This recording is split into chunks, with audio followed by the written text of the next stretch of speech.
силата на правото решават при кого да отидат децата, кого предпочитат те, как единия родител, който е загубил, да речем, възможност да ги гледа, има достъп до тях и въобще днес имаше протест на родители в Съдебната палата. Някои заплашват с гладна стачка и с това да спят пред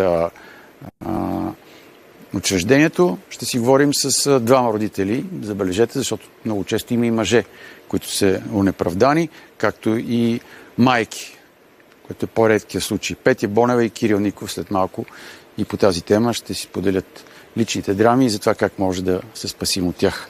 Така че днес ще бъде интересно. Гледайте ни, започваме.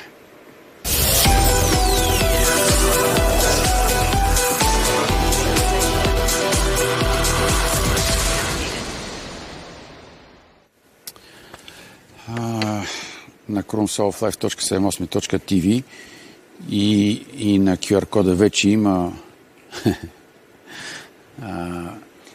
има мнения.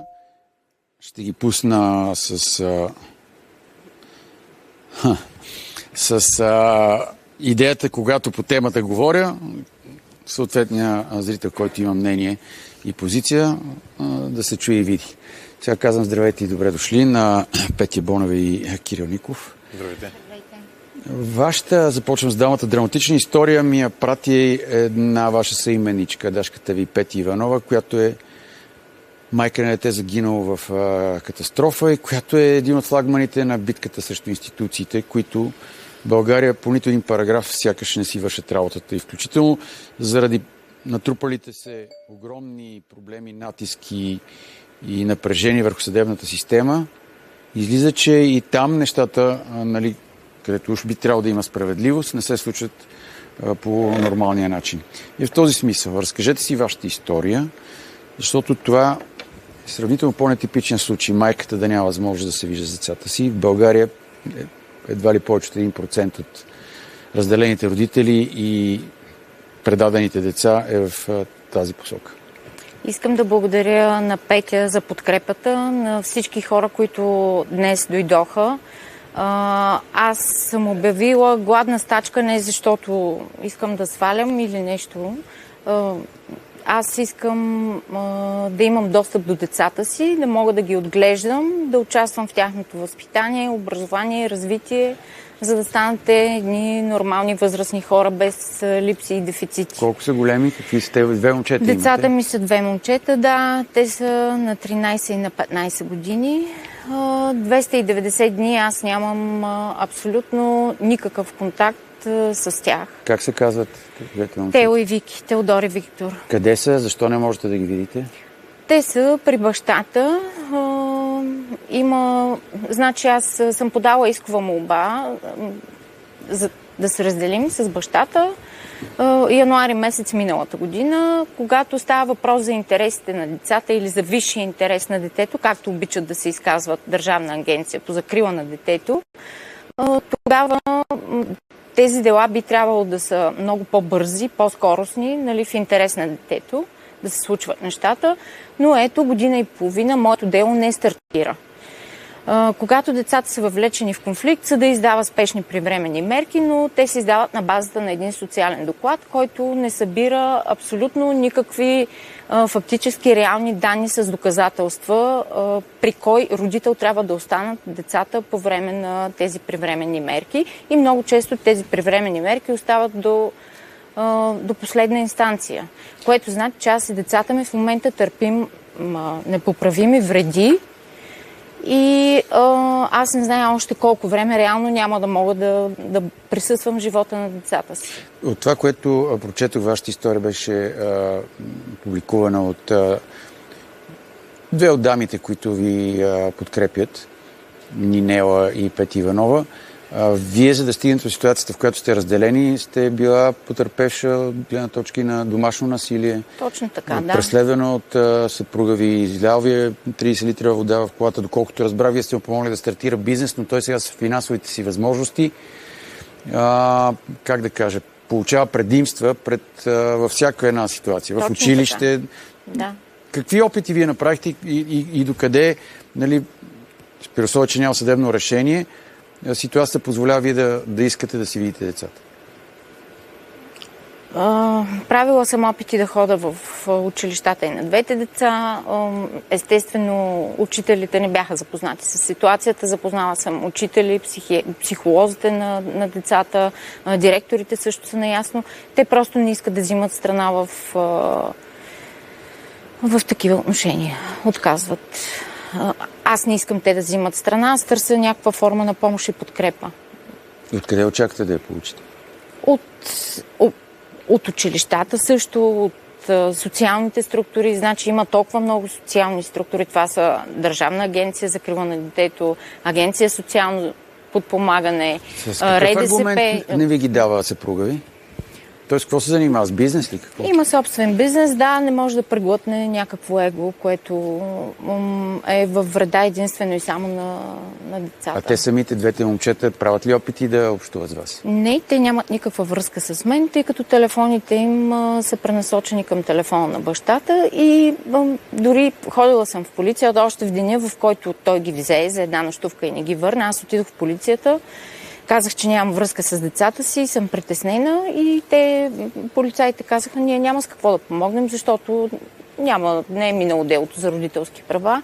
Реално, колкото имат право да седят с вас, толкова и с баща си, няма какво да се направи по въпроса. И това, че аз нямам контакт с децата си, като децата ми нямат контакт с майка си, това за никой не е проблем. Така нареченото родителско отчуждение. Да. Тоест, споделеното родителство при вас няма как да се случи, докато няма съдебно решение, така ли? То може да се случи тогава, когато възрастните са цивилизовани и правят всичко най-добро в интерес на децата си. Също не е честно дефолтно на един баща да се даде 30% от времето, без значение той какви качества има, и съда да определи детето да седи 70% при майката. И когато детето е болно, майката казва, аз няма да ти дам детето, нищо, че имаш днес ред да го виждаш, ще го видиш някой друг път. Ако този баща не може да се справи сам с здравословното състояние на детето си, има пирогов, има лекари, има личен лекар и така. Точно така. Между другото... Това не е повод бащата да не си вземе детето в деня, в което е болно. В съдебното решение не пише, че той трябва да вземе здраво дете. За да дадем думата и на господин Ников, не знам дали е уместна аналогията да направя с нещо, което се случи преди около месец и половина. Един така баща, заврян в обществения ъгъл на триъгълника майка, баба и съпруг, намери смъртта си в една кола. Той беше удушен от майката на едното дете, от двете, които тя имаше, и съответно неговото, Пейо Пеев, в съдействие с майка си. Сега докъде стигнаха там съдебните, изследователските и процесуалните действия, не знам. Някакси позаглъхна този случай, защото едната дама се оказа с доста връзки и възможности, но разкажете вашия случай, господин Ников. Здравейте. Да кажа две думи за себе си. Казвам се Кирил Ников, на 38 години от София. По образование съм учител. Имам 8 години стаж по специалността. Какво преподавате? Физическо възпитание и спорт. Къде? В София? Да. Бях в 4-то училище в Дружба и в 10-то в Младост. Треньор по баскетбол и тези деца са минали през мен. За съжаление, собственото ми дете не мога да изпълнявам. Колко е голямо, как се казва? С се казва Димитър. В момента е на 6 години, но от 13 октомври 2023 година, когато беше все още на 5, не мога от тогава да го взема и от тогава детето ми е лишено от баща, а пък аз не мога да изпълнявам функции на родител. Тоест той живее при майката? Да, при мен случай е, че сина ми живее с майка си и баба си по майчина линия. От 5 години и половина сме разделени. До 15 октомври 5 години и половина го взимах, но когато отидох тогава, майка му ми каза, че той вече е достатъчно голям и може да взима сам решение. Той е ли в състояние да прецени сам при кого иска, според вас? И той тогава каза, че не иска. Мен ме притесни причините, които изтъкваше, че не иска да дойде при мен, ги чувах и ги потвърждаше майка му. И многократно се опитах да вляза в диалог с нея, да излезем от тази ситуация. Но съм в един омагьосан кръг, в който не мога да взема детето си толкова много време. Майка ми и баща ми, като баба, дядо на сина ми, също имат възможност да го виждат. Имат решение от съда, режим на контакти, установен, практикуван няколко години. За съжаление, от миналия месец февруари, когато трябваше да го вземат, и те не успяха да го вземат. Тоест, те са лишени от внук си. Нашето семейство е сравнително голямо за стандартите в момента. Имам още 2 сестри, малка и голяма. Имам 5 племенника, съответно те са му братовчери. Той е напълно лишен от всякакъв контакт с мен и с всички мои роднини. Нямаме никаква връзка с него, въпреки опитите да стигнем до него. А вашата съпруга, как успява да го изолира от вас? Тоест, много ми е любопитно какви мерки с охрана ли, как така ограничава достъпа. Аз, ако ми се наложи, не мога да си го представя как така ще спра някой. Трябва да физическо насилие да ние имахме прекрасни отношения с сина ми. Миналата година, 2023, лятото беше с мен, 30 дни бяхме в Бургас, септември месец, точно преди да се случи това, 3 уикенда бяхме заедно. И 13 октомври, когато дойде, отидох на вратата, на адреса, където живеят, с убеждението, че ще го взема, както обикновено до сега 5 години и половина, но ми се каза, че той няма да дойде с мен, защото съм го бил лъгал. За съжаление ги чувах същите неща и от майка му и от тогава се въртява в този омагьосан кръг, в който детето ми трябва да каже само, че трябва да дойде. Тя нямала да го насили и няма да стане на сила това идване. Аз, познайки детето си, бидейки с него толкова време, прекрасни отношения, но просто конфликта, който имаме между мен, майка му и баба му, с които живее, влошените ни отношения, той неминуемо е въвлечен в този конфликт. Впрочем, излезе и оценка от дирекция социално подпомагане, защото аз още на същия ден се обърнах към тях. Малко бавно се задействаха нещата, но все пак излезе една оценка след проведени срещи с сина ми и с майка му, която точно това показваше, че сина ми се отчуждава от мен, че говори с думи на възрастен, че това е влязъл в ролята на защитник на майка си, за вредите, които биха последвали за отчуждението му от мен, че трябва да контактува с баща си. И въпреки това, до ден днешен нямам достъп до сина си. Тъй като тук има въпрос на Иван Иванов и него, някаква логика, би трябвало да дадем отговор заедно с Петя Бонева. Добър вечер. Колко майки има в подобно положение, господин Савов? Честно ли е точно тази госпожа да има шанс да разкаже историята си на живо по телевизията? Как я избрахте, ако не е тайна пак? Първо, по една, може би, вече с официална статистика, всеки ден у нас 80 деца преживяват раздяла на родителите си и законът да гарантира, че няма да бъдат въвлечени в родителски войни. Това поискаха около 50 протестиращи майки и бащи. Втори.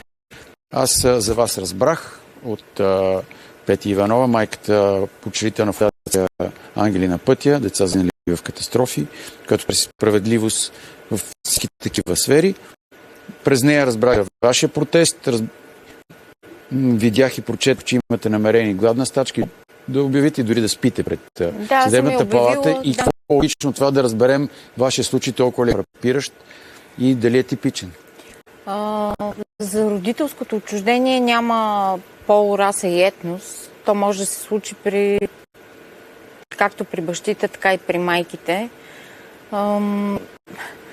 Ако аз попадам в статистиката на 1% майки отчуждени, аз отказвам да бъда статистика. Отказвам децата ми да бъдат статистика и с цената на всичко аз ще се боря да присъствам в живота на децата си. 1 милион и 200 хиляди деца са в момента под 18 години.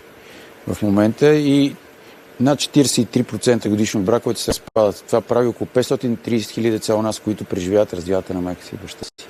Точно. При вас май нямаш официален развод, нали? Няма, все още, да. А кое ще предхожда? Развода или решението на съда при кого да са децата?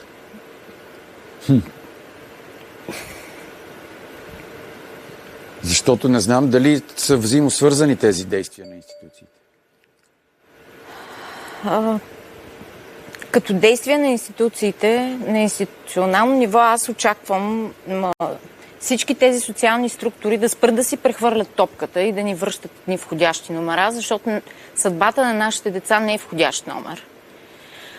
За да бъдат тези деца пълноправни, достойни, нормални членове на обществото, без дефицити, някой трябва да мисли за тях. Нали? Затова и Държавна агенция за закрила на детето и всички останали социални структури, хиляди, които са по веригата. Нали? Те се издържат от нашите данъци и в крайна сметка ние трябва да изискваме от тях те да си свършат работата. Не да са там и да съществуват само и да казват, ние нямаме правомощие и няма какво точно да направим по въпроса. Има си съд и въртим се в един магиосен кръг като хамстери, от който няма излизане между социални съд, прокуратура, адвокати. И не дай си Това Боже. е някакъв кошмар, да. Само да кажа, че ние разчитаме на съда, но този съд минава години и инстанции и ако трябва да разчитаме на съда да се произнесе, дори от адвокати са ми казвали, че минават всичките дела, присъждат се права или се сменят права и след това отново става същия резултат. Детето вече е отчуждено, а ние искаме точно с нея това да предотвратим. Да не бъдат отчуждени децата ни от нас, да участваме пълноценно и да дадем гласност, че има много, наистина много родители, които са в това положение, да не могат да изпълняват функциите си на родители. Ако едно дете поддържа контакти с двамата си родители, което е най-нормално, никога няма да се стигне до отчуждение. Аз само, вие споменахте на влизане в студиото, че живия баща на другото дете на онази двойка, майка и дъщеря, които удушиха Пейо Пеев, е бил днес на протеста. Как се казваше? Велико... Да, няма значение. Велико. Да, той ни подкрепя Велико днес също. мина, подкрепи ни, поговорихме. Той има ли същата битка още? Защото там също едното дете и пак той, нещо не го признава, нали така? Той не може той е баща на детето, той не може да си вземе детето в момента и да полага бащинските си грижи за него. Въпреки, че доколкото знам, децата са... другото дете е дадено на родителите на убития Пейо Пеев, нали така? А той не може да се добере до неговото... Точно така, доколкото знам, да сме максимално коректни, той все още трябва първо да докаже, че е баща на детето и това нещо много се бави и съответно пък институциите, тъй като не било законно... Там стигна и до смърт на другия баща на другото дете. Ами, до кога ще ви продължат протестите и какво смятате предприемете, освен алармирането от страна на медиите, защото да, ние сме тези, които трябва да имаме някакъв обществен натиск, но за съжаление решенията ги взимат други. Докато няма промяна в законодателството, докато не се криминализира родителското отчуждение, докато няма наказателни мерки твърди за неизпълнението на режими на лични контакти, просто няма да спрем с протестите. До промяна.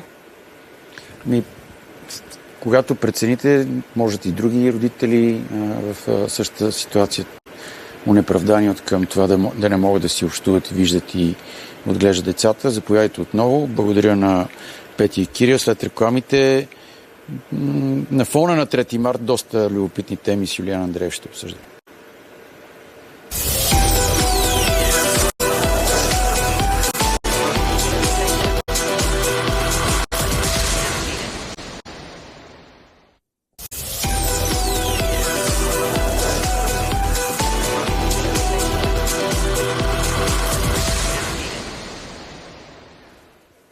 Реагирахте на това, с което започнах предаването. Трима национално съвещание е прословутото днес място, където Бойко Борисов реши, че все пак няма да се ходи на избори. Няма и да има изглобка, ще има, някакво коалиционно, не коалиционно правителство. Започнах по темата Фейсбук и Месенджер и Инстаграм и слава Богу, върнаха се параметрите на действие на социалните мрежи в този им аспект. Обаче ето какво е написал Александър. И се да кажа, че 3 от зрителите са реагирали на темата Футболен съюз, кандидат президенти и медийно затъмнение, но тях на финал ще коментираме и ще прочетем. Александър написа и този път пак ли ще ви е виновен Путин? Социалната мрежа Хикс, бившата Twitter, започнаха да се появяват първите карти с обозначенията на натовски войски, които се очаква да бъдат разположени на територията на Украйна. Същността на предложенията за разполагане на чужди войски на територията на Украйна, поне за сега, се свежда до това дали силите на НАТО да не влизат в пряк двубой с руските въоръжени сили, а да бъдат разположени по северната граница на Украйна с Беларус и макар и в по-малка степен близо до Одеса. Очевидно за защитят при... Не знам какво още нататък при мен не се изписва. Одеса беше ударена онзи ден с жертви, но от които бебете и майката бесарабски българи. Но покрай 3 март се разгоря цялостната тази емоция в българското общество и на фона на войната в Украйна, и на фона на това как нашите политици и как медиите реагираха и отразиха събитията на Шипка. Защото там имаше освиркване най-вече на председателя на Народното събрание, господин Костинбродска, афера Желязков, и последващите днес реакции пък и на Бойко Борисов, който обяви освиркващите там и присъстващите в членове на русофилски партии. Докато президента Радев си прочете спокойно речта. Горе-долу там да тръгнем на фона на красноречивите кадри и огромното стълпотворение от достигнали до върха и такива, които бяха спирани и нямаха техническа възможност да отидат да се поклонят. Започваме разговора с Юлиан Андреев. Добре вечер, Крумен, на вас и на вашите зрители. Честит празник на всички българи, макар и с малко закъснение. Да, национален при това. Да. Празника си е празник и той е хубаво, че е национален.